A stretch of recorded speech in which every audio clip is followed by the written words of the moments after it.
Tired of searching through endless products that don't quite fit your needs? Introducing iMarketplace at iShop.black, the online marketplace designed specifically for the African American community. At iShop.black, we understand the unique tastes and needs of our community.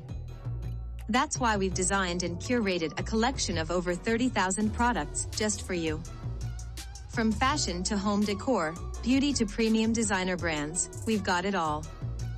Each product is thoughtfully selected to reflect our culture, our style, and our heritage. Why shop at stores that don't cater to your needs? With iShop.black, you can find everything you're looking for in one place, created with you in mind. Hear what customers are saying. iShop.black has products that really speak to me and my family's lifestyle. Another, I love the variety and quality. It feels good to support a marketplace that supports us. Join the growing number of satisfied customers who have discovered the difference. Visit iShop.black today and start shopping for products designed just for you. iShop.black, the #1 destination for melanated shoppers.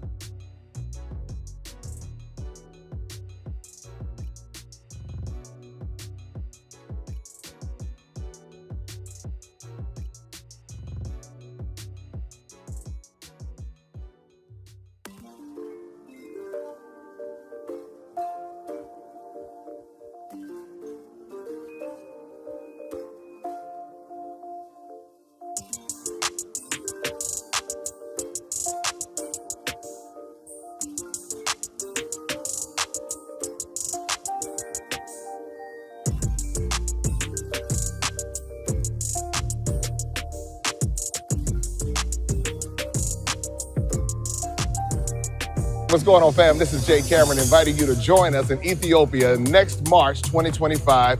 And this is going to be an iconic trip that you don't want to miss, a trip of a lifetime. We're going to be visiting Addis Ababa, Gondor, Lalibela. You'll have a chance to taste the amazing Ethiopian food. You'll also have a chance to visit the Rastafarian community. You'll get the history, you'll get the fashion, you have an opportunity to shop. It's going to be a trip, an experience of a lifetime. So make sure you sign up to join us in Ethiopia, March 2025. Introducing the African Diaspora News Channel app, your gateway to stories that's overlooked by the corporate mainstream media. At African Diaspora News Channel, we cover stories that don't receive mainstream attention, and we serve as the voice to the global Black community. We are committed to informing and educating through the power of media, connecting the African diaspora one story at a time. With our platform, we're helping to end injustice by exposing it. Join us in standing for excellence in journalism and serving our community. Download the African Diaspora News app today. All right, ladies and gentlemen, boys and girls, we are here today. We are here. We're going to have a conversation. I was just kind of thumbing through some things, and this video just laid in my lap. I said, okay, let's have this conversation, because our conversation is about education. It's not about being mean-spirited. It's not about going back and forth.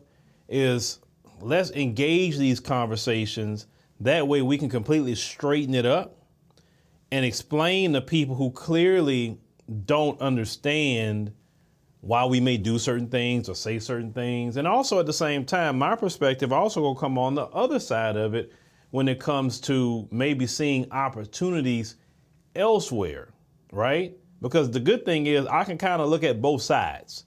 And I'm going to kind of navigate both sides to a point, but I'm still going to straighten it up, okay? So I hope everybody's doing good. Hope everybody's doing good today. Like I say, this Tuesday, the 18th of June. This time is rolling around, ladies and gentlemen. As you saw the Ethiopia trip, we have 16 spots left on that trip. Make sure that if you want to go, to sign up today. Get your deposits in, deposit $199, and you can make payments. It's all the way in March, so it's a good time to get your deposit in and start making payments so you can go. Ethiopia was the first African country I ever went to, and it completely, you know, changed my whole paradigm about a lot of things I was doing prior to me going. And if you want to see what did I see there to kind of shift some things for me, why that country, then yeah, go. I think it would be a good trip. I'm a firm believer of go to the African continent at least one time. And if you don't ever go back, okay, fine, you don't go back. But from what I've seen, people is going back every year once they go the first time. You can always visit. You can, hey, stay a month, stay 2 months. You want to stay a whole 90-day visa, you can do that too, right? Why not? Enjoy yourself. One thing I can tell you about the African continent, them food prices over there, I can take my family and every extended family member to go eat in a whole restaurant, and it won't cost me, man, please. Like, I think I told that story about South Africa. Well, Mark, you know, and I got the video of it. I just haven't, you know, I can show y'all the video. I think it's on my phone. 45 people, you only spend like $1,045. Now, you try that mess here in America in a considered 5-star restaurant. Watch, you know, you already know what you're gonna pay. Just for 2 people, you probably end up paying almost $200. We talking about full course. We talking about appetizer. We talking about, and we talking about some people that was drinking on top of that, right? And yet it was $1,045. So, you know, the grocery store, you know, you can get a big pack of lamb for like, in South Africa, it was like $3.25. You know, you can't get no lamb like that here in the U.S., man, please. You know what I'm saying? That's what I was enjoying the most this time was the food prices. I mean, America has gotten completely ridiculous with this food prices. I mean, my God. Okay, I ain't got to go in a restaurant or nothing like that. That's a luxury. But the grocery store, that's not a luxury. That's something that we got to have, you know, as a people. So just make sure, like I say, try it out and go. Now we'll go ahead and get to the devotional, and let's see who we gonna run. You know what? Yeah, let's get her in. I had a new devotion I wanted to run, but I didn't have the time to put it together, so I run that tomorrow. Let's go ahead and run. Yeah. You know, I always got to get her in. Hey guys, it's Super Mayor Tiffany A. Henry, the People's Mayor. Y'all forget I am the leader. They want to hear from the mayor. If y'all ain't learned that yet, the mayor, not the trustees that don't do nothing, that only run their mouth. Y'all don't do no work.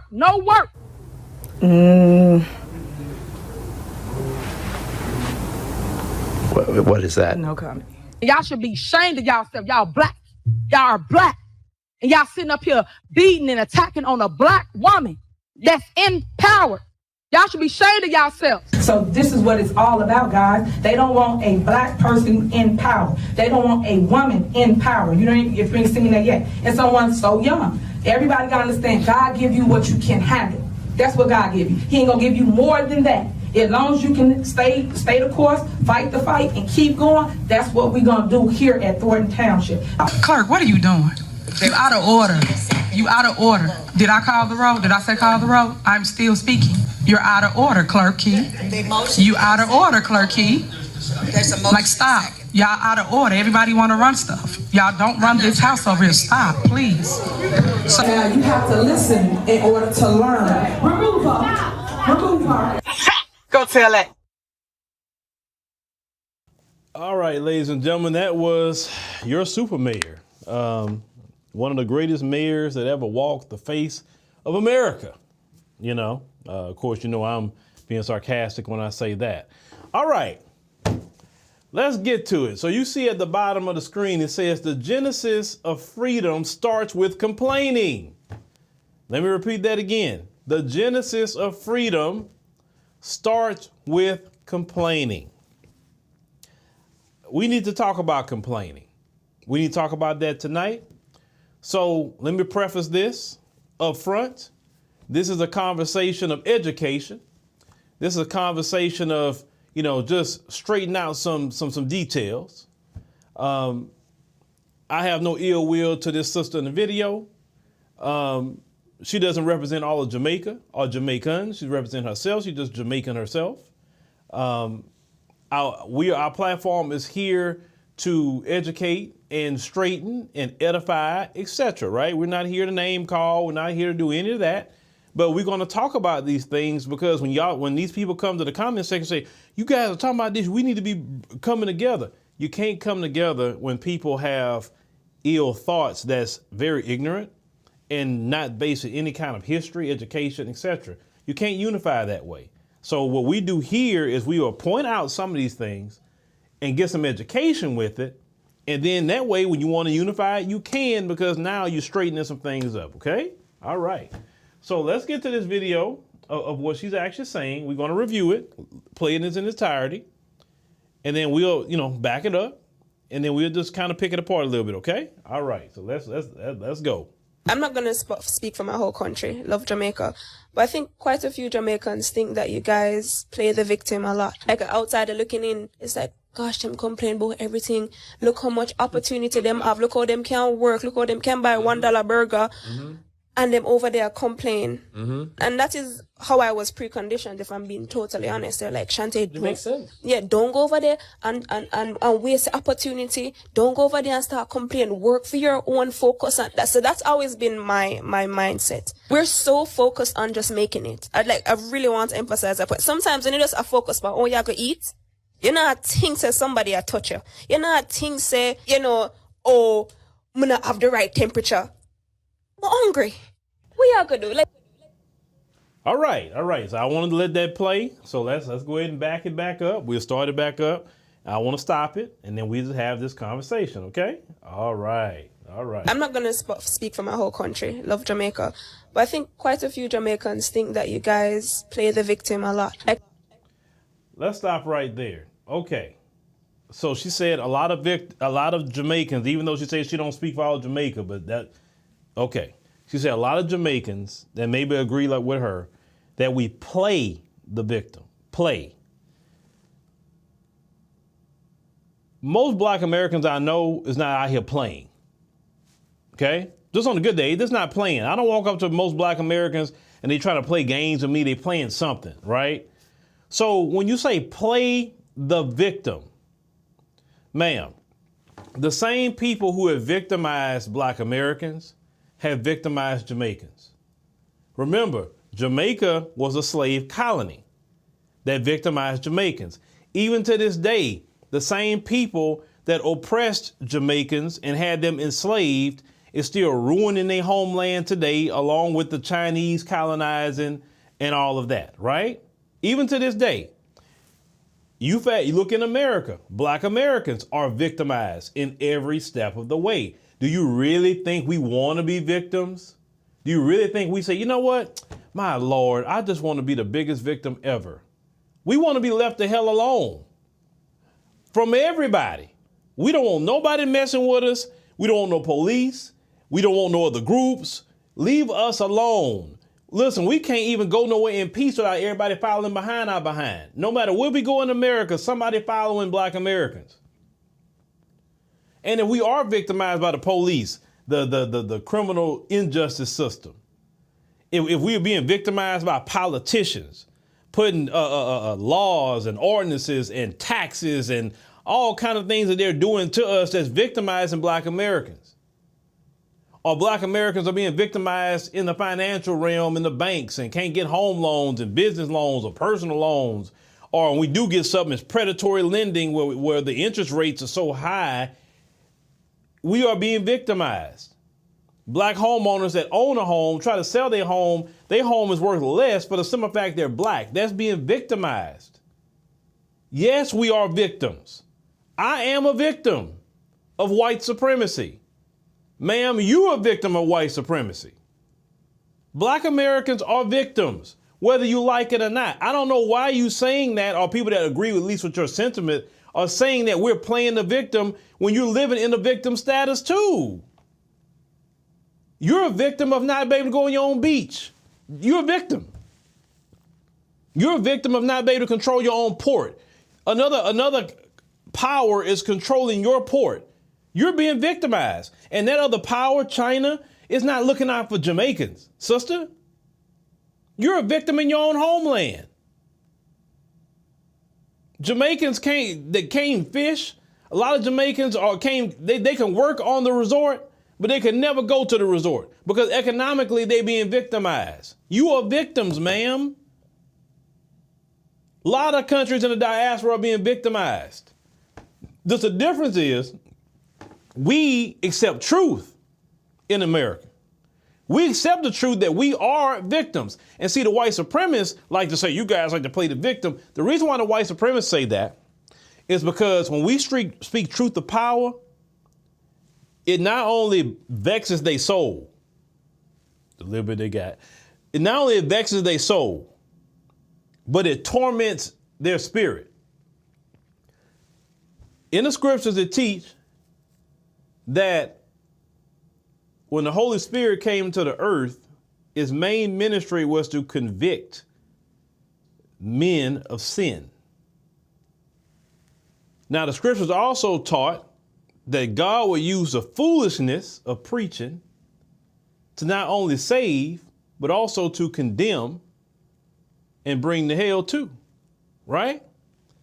Well, when Black Americans are speaking the truth, and you know how Black Americans are, when we speak, the world listens.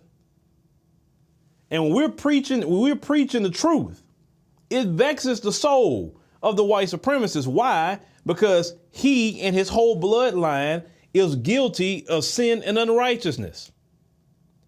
And what he's living and starting to see, the curse is starting to fall upon him and his children and his children's children, what he has done to God's children. So, of course, anything that they say, they want us to be quiet. They don't want us telling the history.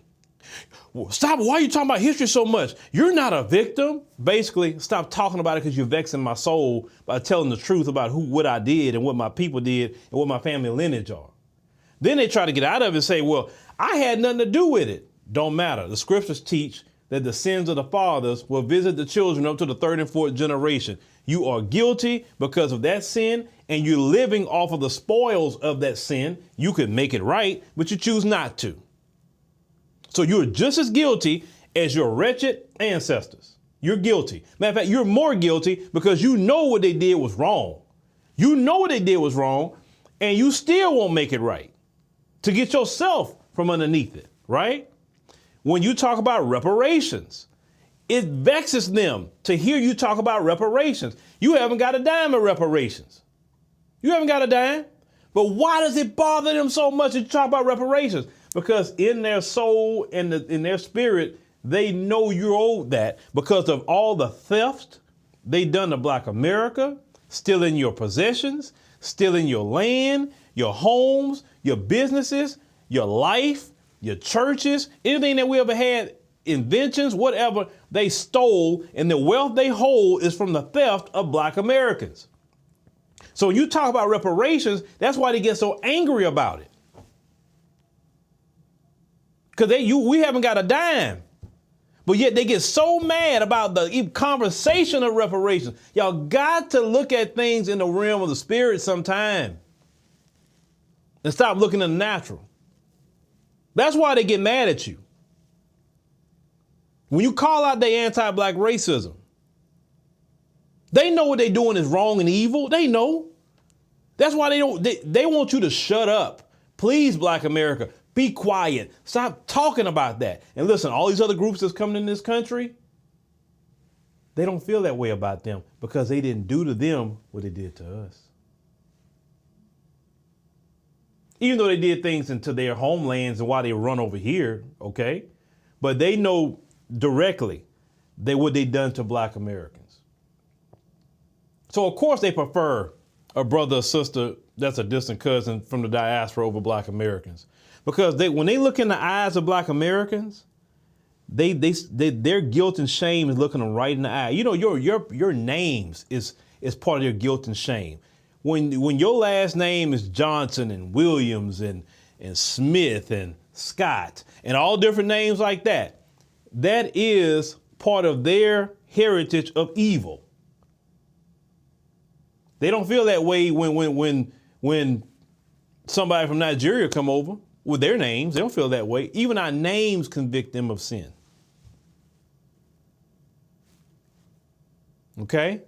So, yes, we are a victim. We have been victimized, and we have been continuing to be victimized even today in 2024. We are victimized. Don't let them tell you, because also you got some step and fetch it black folks. Why would a grown man say he's a victim? Well, you got to remember, they had them people on the plantation too, right? And you got to remember, when you hear them talking, that's massa we sick talk. Massa, I'll get them black people. Don't you worry, Massa. We got the same mentality in 2024 as you had in 1824 on the plantation, okay? So that's why I don't even worry with them people. I understand the mentality. So yes, we have been a victim. Jamaicans have been a victim. Caribbeans have been a victim. African continent has been a victim. We all have been victims. You cannot get reparations or any just due without recognizing that you have been victimized. Why don't you tell the Jewish community about stop playing the victim when they talk about it? Why don't you tell the people that went through 9/11? Why don't you tell them stop playing the victim? Right? What about people, the Oklahoma bombing they had over there with Timothy McVeigh? And they bring that up. Tell them stop playing the victim. You don't tell the Native Americans stop playing the victim, and they get money. To this day, they get money, they get land, they get set aside, they get tax-free status. Why don't you tell them stop playing the victim? It's only when black Americans say something, now everybody got to say stop playing the victim. Because unfortunately, you drunk the Kool-Aid of the devil. God wants righteousness and wants justice. The devil wants unrighteousness, sin, and evil, and injustice. Be careful looking down on us when you are in a worse condition, because at least in America, I can go to the beach.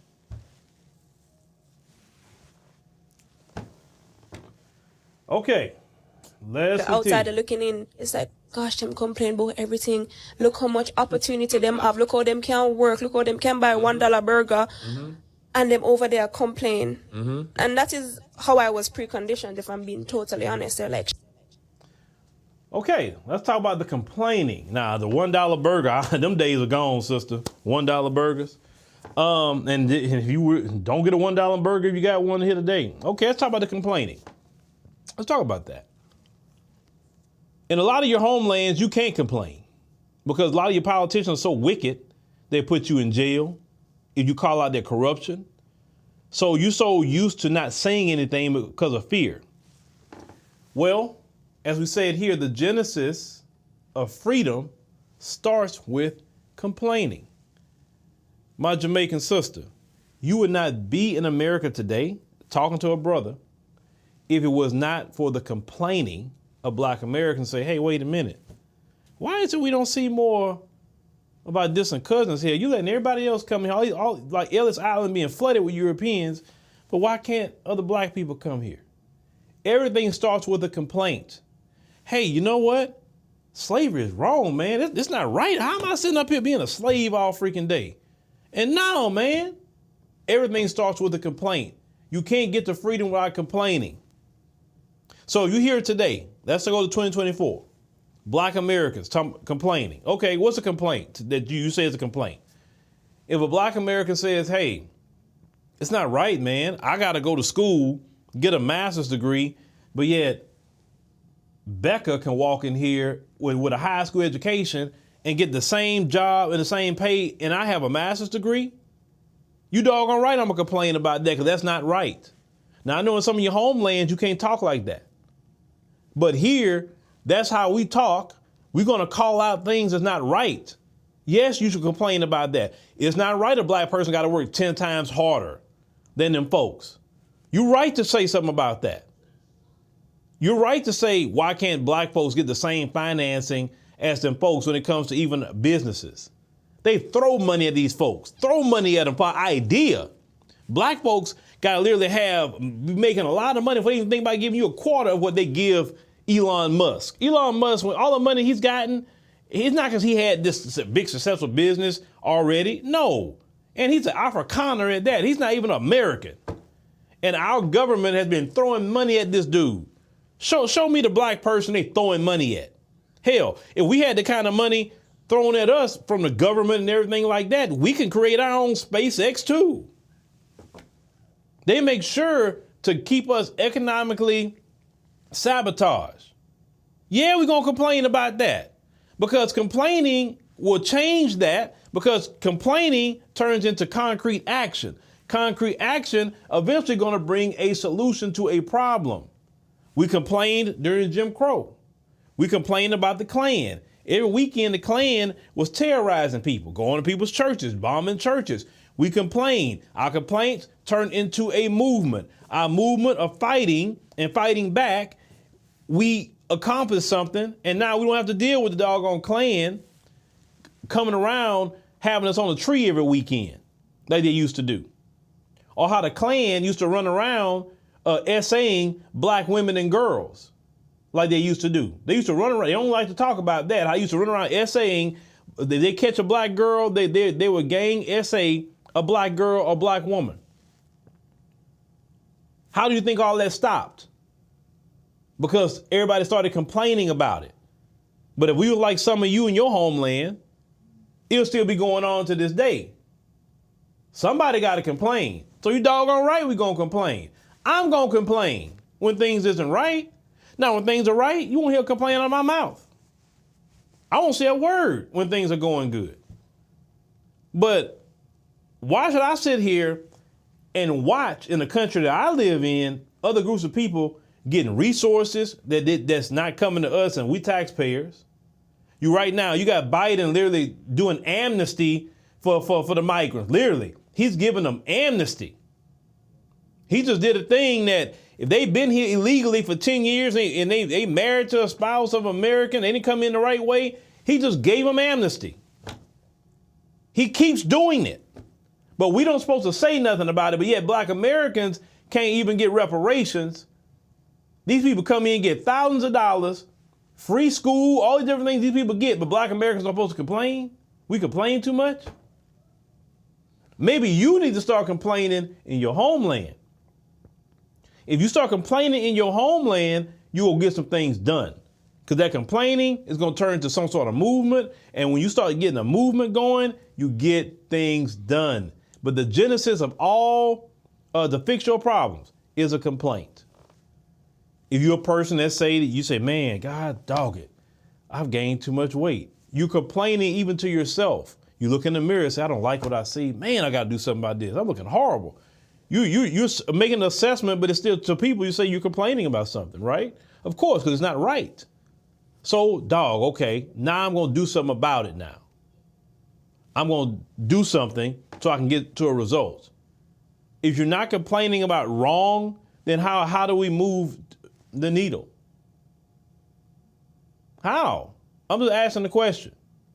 Then you say you're sitting in Jamaica worrying about what we complain about. I'm trying to figure out why.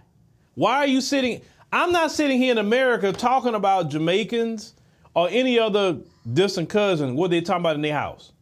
Or what if you complain in Jamaica, I don't even know what you're complaining about personally. I don't know. Because I'm not in my house involving myself in what's going on in Jamaica. Unless it's the news. But I noticed something. Why do some of y'all pay attention to what we're doing and then get upset by what we're not allegedly not doing? Why? I'm trying to figure that part out. Why? Because to me, it sounds like jealousy to a point, that you're jealous that you're not here and you're jealous you're not Black American. And so you get so upset because you think we should be doing a certain thing. You need to check yourself. Envy is not a good thing. It's not good. Now, you say they got so much opportunity over there and I just don't get it. And we come over here, we gonna do it. Well, you know what? And listen, I have to be real. From some locations where people come from, coming to an America is like a dream. Because in some places, just for you to have lights 24/7, as long as you paid your light bill, that's an improvement. I'm just keeping it 100.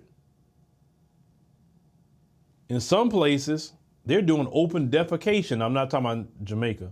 They're doing open defecation. And in America, you can't do that. In a lot of, countries, definitely in the African continent, dudes could walk around whipping out their thing and pissing in public. In America, you do that, you going to jail. So that's an improvement. Think about it. You're not seeing dudes whip out their thing no more, pissing all over the place. You're not seeing open defecation.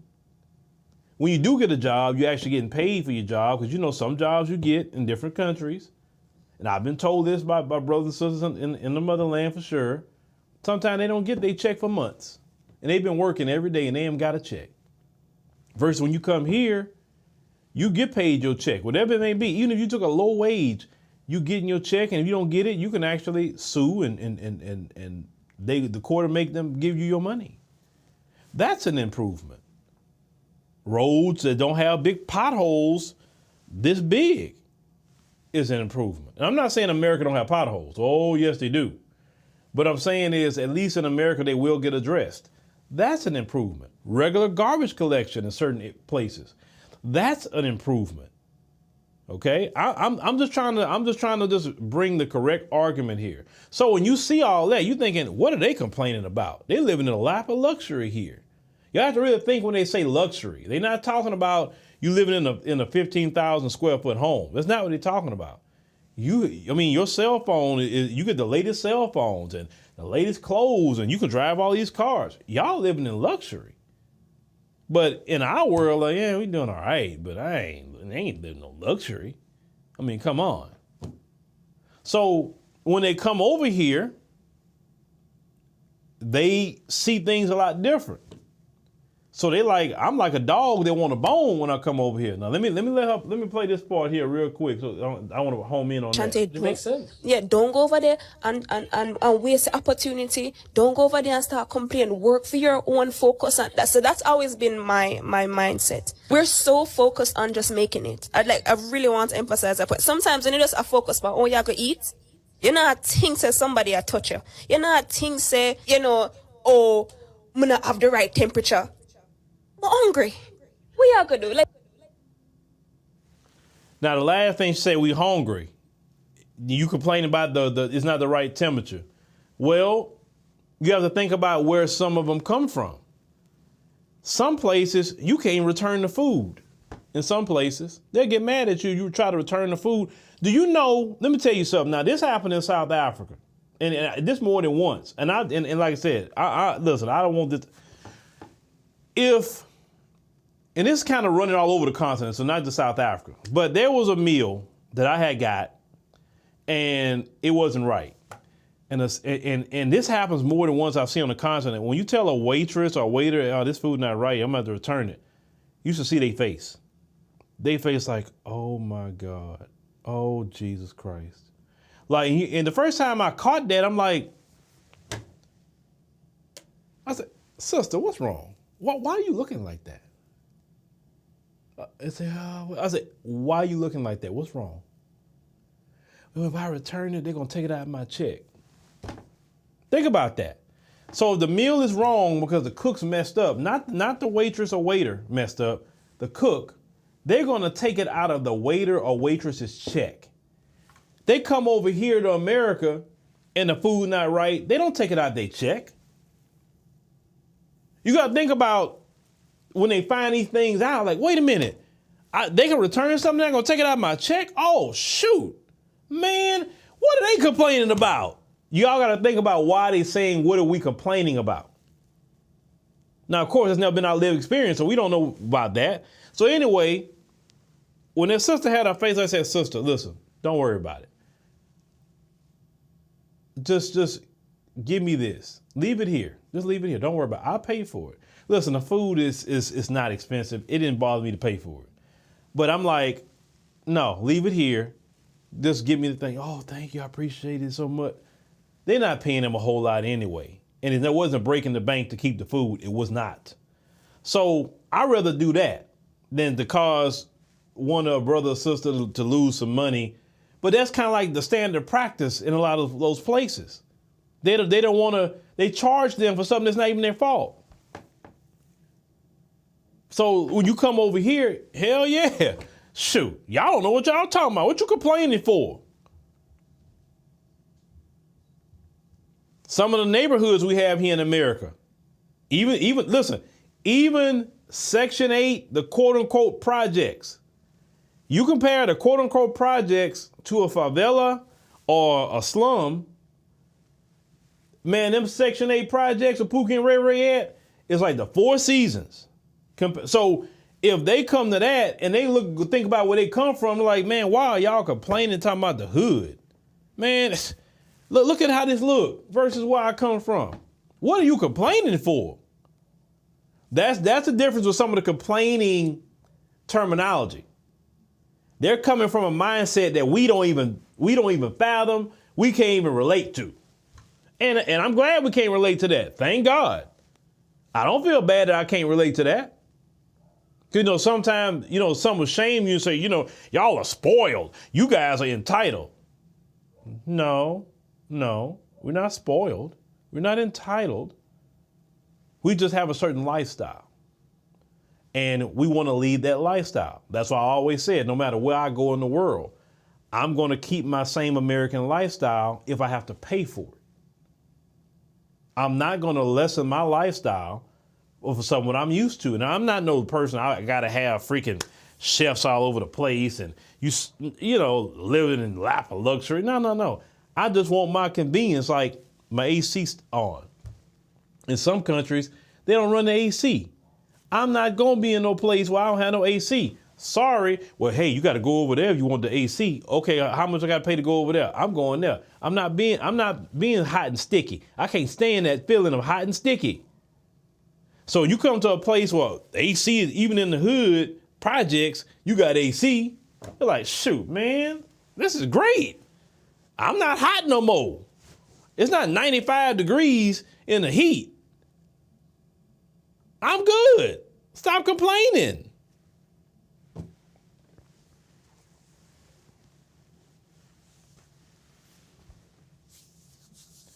Well, Jared said we are owed that lifestyle. Well, I won't say we're owed anything. I'm a firm believer of whatever you work and earn, you eat and enjoy. And so if you're eating and enjoying a certain thing because you work and you earn it, and Black Americans have to work and pay for those light bill, because we don't pay our light bill, that AC's off. So then we in the heat, right? We got to pay the water bill. We got to pay the gas bill.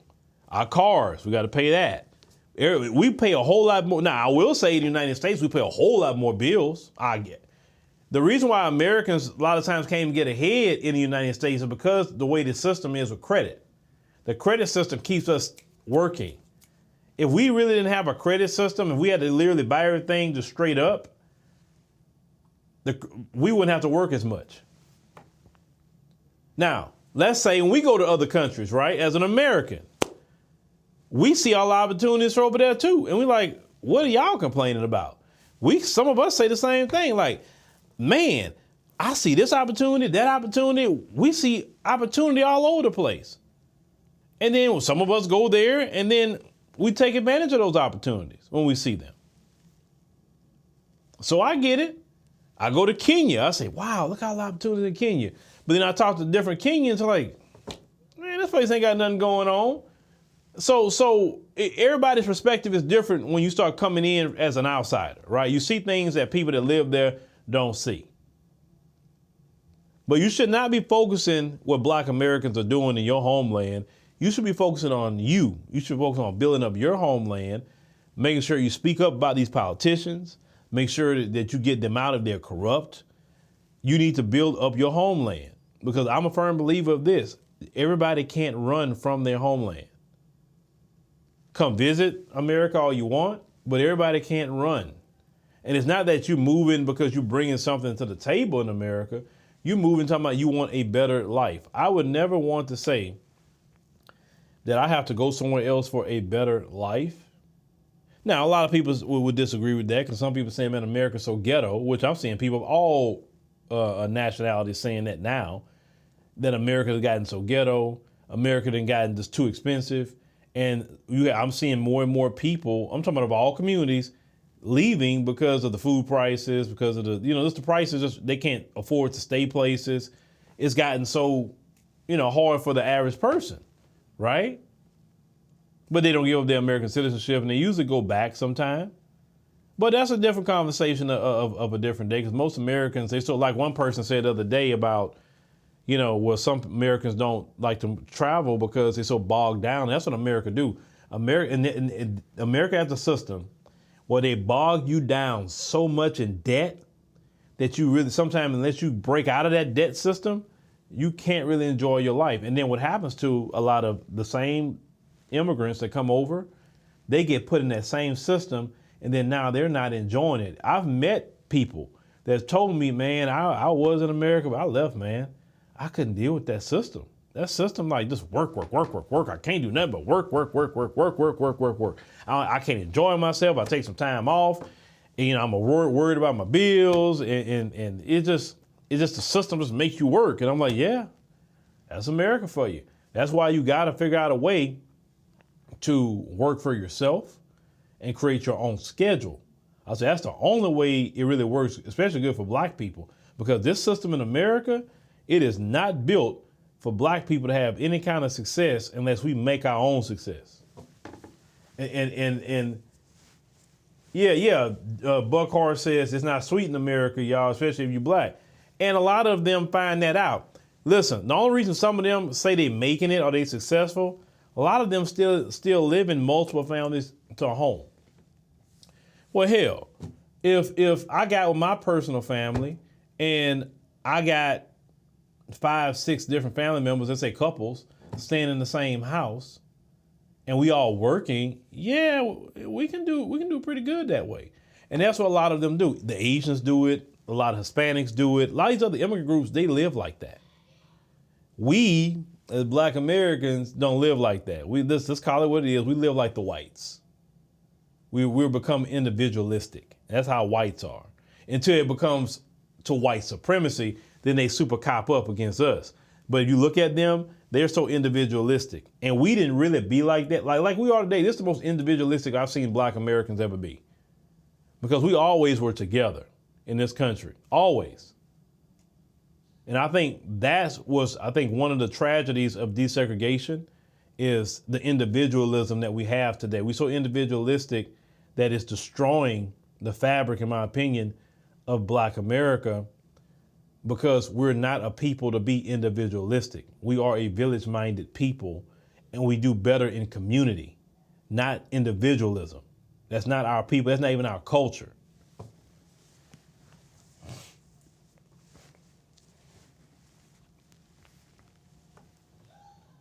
Okay, let's go there. You say her point is that Americans are complaining about the black experience in America and don't see the opportunities. Explain to her why. Black Americans see the opportunities. We see the opportunities. Now, do you have some people that's lazy and don't want to do nothing? Sure, that's in every community. But why? My issue is why you worrying about the opportunities for black Americans? That's what I'm saying. Why are you upset that what we're not doing? And then so it makes me think, are you trying to live vicariously through black Americans? So our success is your success or something? Last time I checked, you said you just want to work hard. Okay, well, whatever. It don't matter how many black Americans are lazy. It don't matter. As long as you get your behind out there. Listen, I tell people all the time, I love lazy people. I love them. God bless lazy people. I love people who aren't trying to become entrepreneurs, at least in my field. I love it. Why? Because that's one less person I got to compete with. That's one less person I got to be dealing with. I love it. So I don't care if people are lazy. Long as the people that work with me not lazy. But anybody else is lazy? Cool. Who cares if somebody's lazy?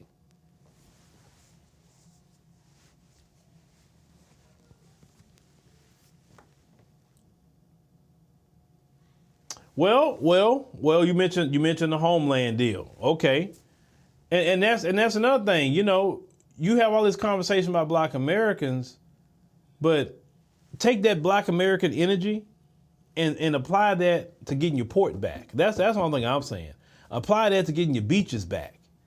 That's where the energy should be. there. Not with Black Americans, opportunities we not taking or are taking. It don't matter what we're taking. Take your beach back.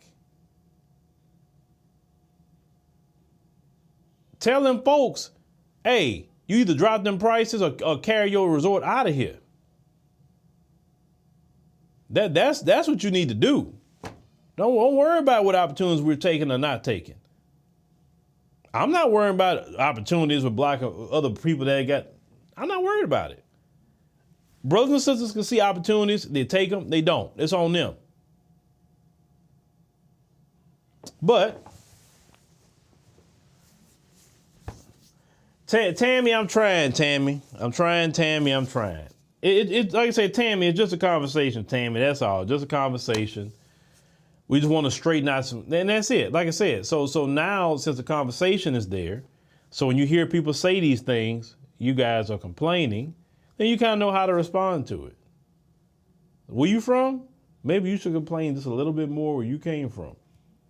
See, we complained, and that's why we're not in Jim Crow. That's why the Klan not doing what it's doing. Hell, if you think about it, the police is not even wilding out as they used to wild out, I would even say 10 years ago. Compare the police 10 years ago, 2014, to the police in 2024. Now, I'm not saying the police not doing things, but I'm telling you, the police is not the same wilding out on some ways they used to wild out from 2014 to 2024. Because between, hell, go back to 2012 or so, around Trayvon Martin, and that wasn't the police, but still. You go back to that time, let's say police, let's start with Michael Brown and how Black people responded to Michael Brown and the many others after that. You know, the biggest one I would say is George Floyd. The police is not acting the same like they used to on a whole lot of instances. Because of what Black Americans has done, the police went by the cameras. They never wore that. We pushed that. These police are actually going to jail now. That wasn't happening before. We said, nah, they're not going to be doing us like this, man. Hell no. But see, that's the difference with us. When we start complaining too much on something, we get things done.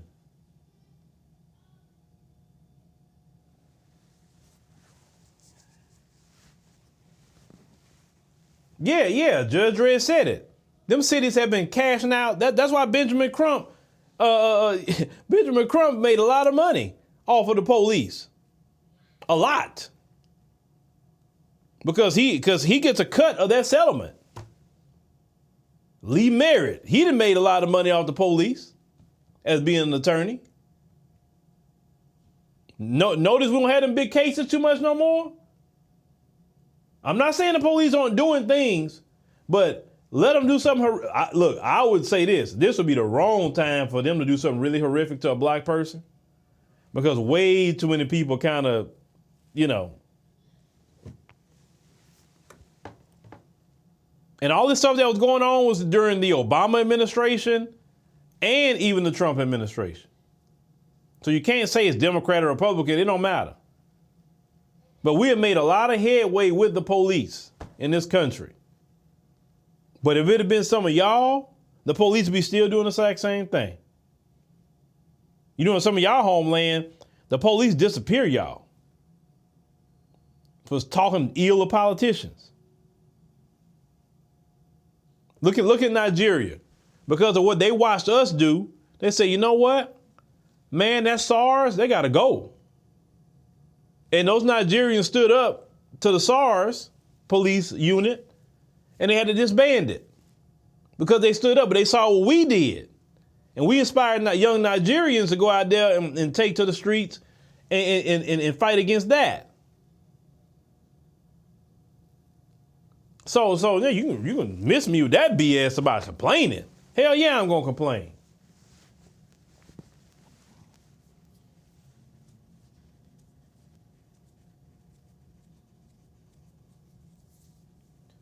Well, Keisha, I mean, yeah, I get it, but the purpose of what I do is I want to explain because other people will watch.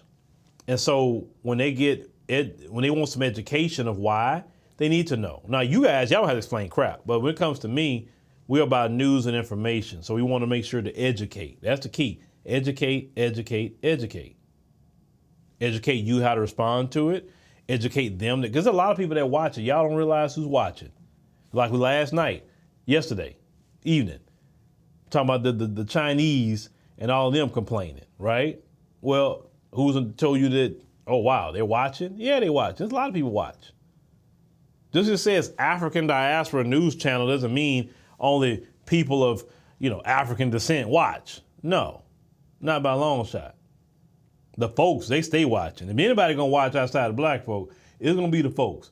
They're going to watch. They're watching from all over Europe, North America. Oh, they are watching. They are tuning in. I see in my analytics that they're tuning in from Sweden and Norway and Canada and of course, the UK and all them places like that. Oh, they're all watching.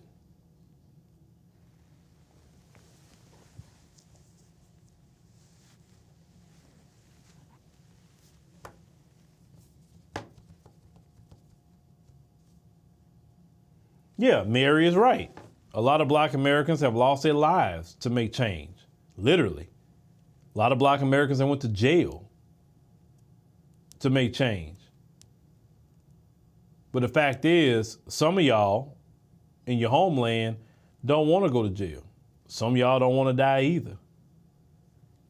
So you rather leave your homeland and come to a place where the black Americans have fought and died. And then this is my issue. I don't mind you coming over here. I don't care about that. But my issue is don't come in here being disrespectful.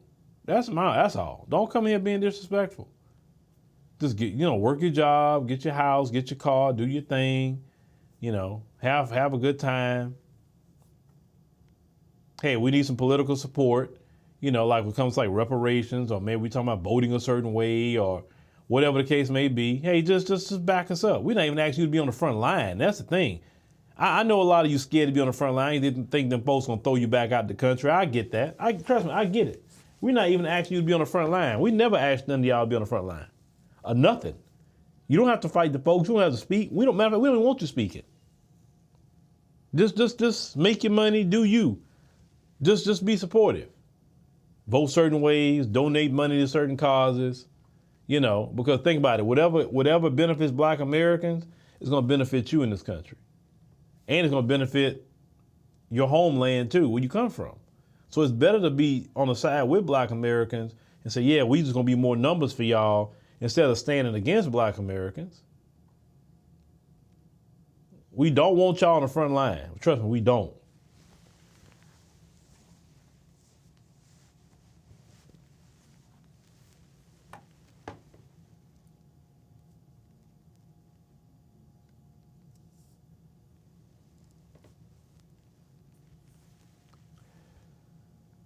Okay. All right. I'm glancing at what y'all saying. Look, how I operate when I travel to any nation, black nation, or anywhere I go, it don't have to be a black nation, anywhere. I'm gonna go over there and, hey, I'm being friendly, speaking to people, I'm not speaking down on nobody. It's not my place to. I understand I'm an American. I understand I'm a foreigner. I understand. So I'm just there to, hey, if they move a certain way, I'm not trying to be there changing nothing. It ain't my place to change it. That's their homeland. If I don't like it, I can carry my happy self back to America.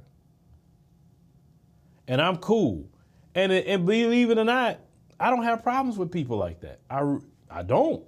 People can see you being, humble, genuine with them. I tell you, be humble, be genuine with people, and just stay in your place. That's it.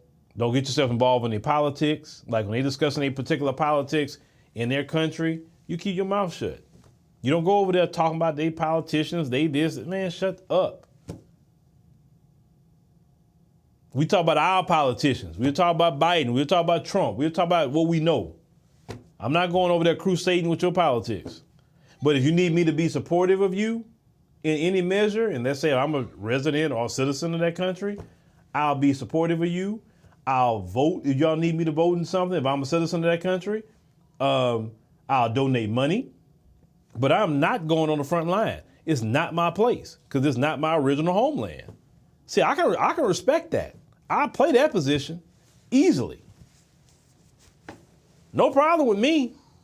I'm not gonna go in somebody else's country and tell them what they don't deserve and why y'all asking for that. Man, no, shut up. I'm gonna fall back and just be glad I'm there.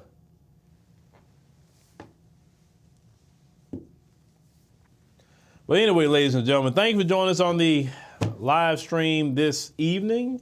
Make sure you click that subscribe button that's down there. I think if I'm pointing right, that little icon that you see on the screen, you can click that. Make sure you subscribe. Click the like button and want to say like. Make sure that you sign up for the African Diaspora News Channel app in the Google Play and Apple App Store. Once you sign up, get a membership, whether it's monthly, quarterly, or yearly. That greatly, helps us to grow our platform, and also we don't have to worry about, the ups and downs of these platforms. We don't have to worry about censoring things over there. Also, reminder: this Friday we're gonna have a live stream on the app. We're gonna talk about this particular white woman that's married to a black man and how she started talking to a black woman, and we gotta really get into that topic, but we want to talk about it in its entirety without censoring the content whatsoever. So it'll be this Friday at 7 p.m. Central Standard Time on the app. So make sure you're there. That will not be on YouTube. That'll be on the app. So if you want to see, our live streams like that, then you have to go to the app. Okay. Outside of that, thank y'all for listening, and we will see you on the next live stream tomorrow. Join us 7 p.m. Central Standard Time right here on